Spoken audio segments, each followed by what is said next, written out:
Good Thursday, July 28th, 2022. I'm Guy McPherson of GuyMcPherson.com, which is Nature Bats Last. Contrary to our customary videos, this particular video does not refer to peer-reviewed evidence, except toward the end when we get around to the incredibly conservative Intergovernmental Panel on Climate Change. But between now and then, we've got a couple of papers from the Seattle Times, among the most liberal of the corporate media, if you are to believe the masses out there with respect to the home of Microsoft and other large tech organizations. All right, Seattle Times from July 22nd, 6 days ago. Here's the headline: Surrender on climate change bakes catastrophe into the planet's cake. And here's the lead paragraph. Historians of the future will look back on 2022 as the year America gave up addressing human-caused climate change. Really? I think America gave up on human-caused climate change many decades ago, not 2022, not this year. And given the United States' critical role in international leadership, this will be remembered as the year the world gave up too. Really? Again? Really? This is the year it all happened, 2022. You can quote the Seattle Times halfway through the year to determine that by headline and by story, this is the year America destroyed the planet forever. Oh my goodness. The story goes on. President Joe Biden's Build Back Better agenda contained much of the Green New Deal. Woo-hoo. You know, the thing about the Green New Deal is that it still assumes civilization. And as I've pointed out a few hundred times in this space, quoting peer-reviewed papers, 5 of them, by Timothy Garrett at the University of Utah, civilization is a heat engine. No matter how we run it, it's still a heat engine. So Joe Biden's Build Back Better agenda containing much of the Green New Deal means nothing. It aims for 100% clean energy economy by 2050. Guess what? We're going to hit that target. We're going to have a clean energy non-economy because there will not be a single human being on the planet, as I reported in my video earlier this week. We are definitely going to hit that target. We're going to eliminate all emissions by 2050. We shouldn't be concerned about that. Story, skipping a paragraph or two. Not that voters seem to care. You see, voters, it's your fault. Only 1% of respondents in a recent New York Times Siena College poll identified climate change as the nation's most important issue. Even among voters younger than 30, the cohort assumed to be most concerned by the issue. Just 3% said it was the top issue. Okay, fine. So very few people are concerned about climate change in this country. Skipping ahead a few paragraphs, when the going gets tough, today's Americans sound the retreat, as if addressing inflation, a worldwide phenomenon, is at odds with also focusing on climate change. Well, when you actually understand the issue, you realize that yes, these things are related, and almost everything else is related to climate change, and we aren't going to fix it just by focusing on it, just by paying attention. Some funny cliches, overused cliches in this article, such as we won't walk and chew gum at the same time. It's hard to believe this is the same nation that first landed men on the moon 53 years ago this week. So, completely irrelevant. Just another means of identifying you and me as the problem. Yes, the United States was the first country to put men on the moon. So what? This nation has always revered money more than anything else. And if anything, putting men on the moon was about demonstrating to the Soviets and the world that we are the most important country in the history of the world. The story goes on. Anything to keep the happy motoring era alive. Any excuse, electric cars, flying taxis, China and India are to blame, climate change isn't real, all of that is found in stories from the Seattle Times. You don't have to go back very far to find those stories too.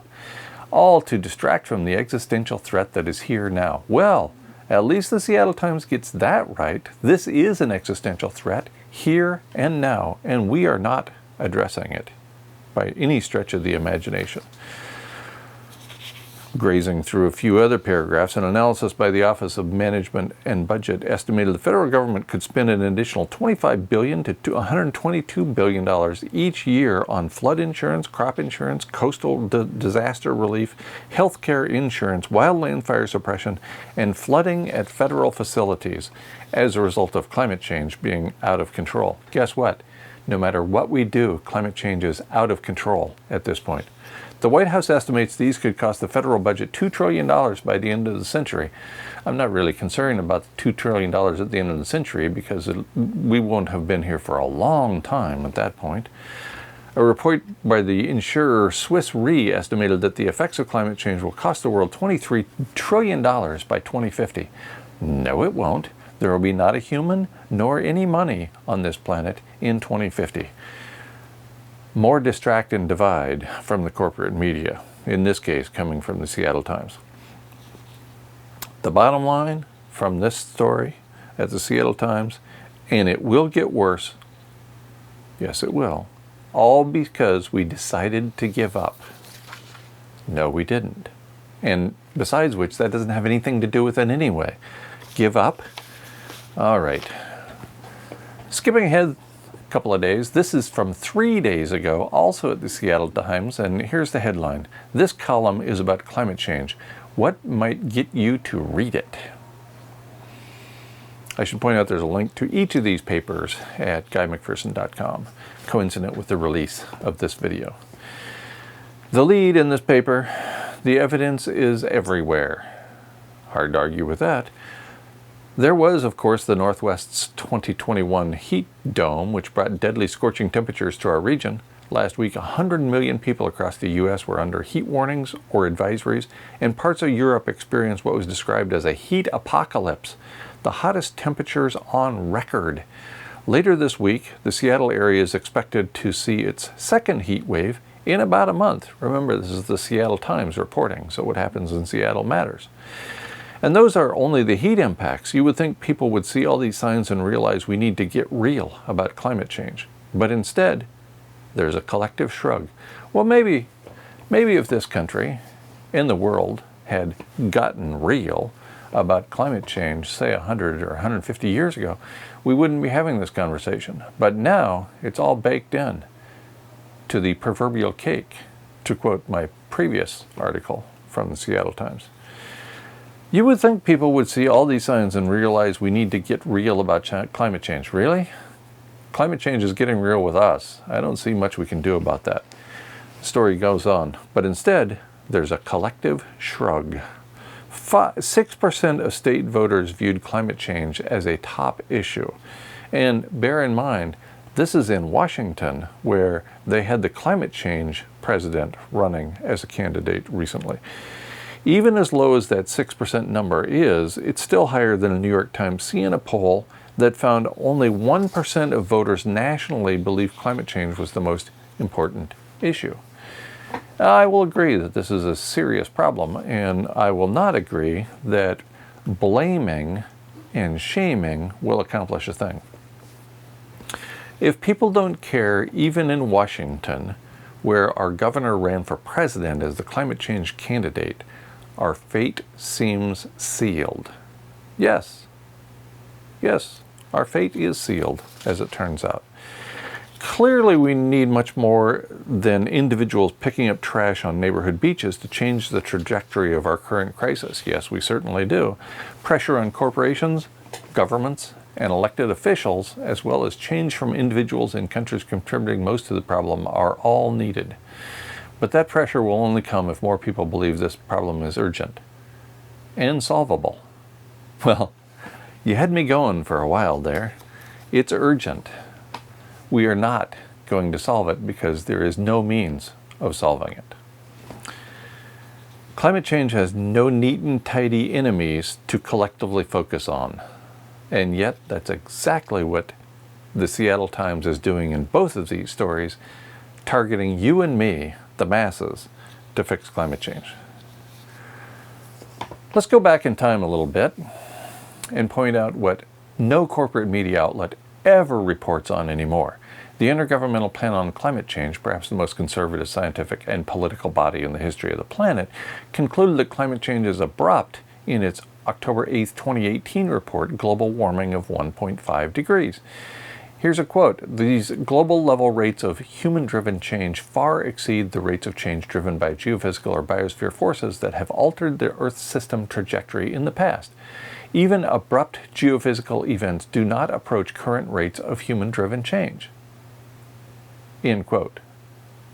To read that another way, quote, "We're screwed," end quote. Moving on, almost a year later, in its September 24th, 2019 report, the IPCC Special Report on the Ocean and Cryosphere in a Changing Climate concludes that climate change is irreversible. So there you have it. In two separate reports, we have climate change as abrupt and irreversible, respectively, coming from the incredibly conservative IPCC. Here's the quote from the 2019 report, Special Report on the Ocean and Cryosphere in a Changing Climate.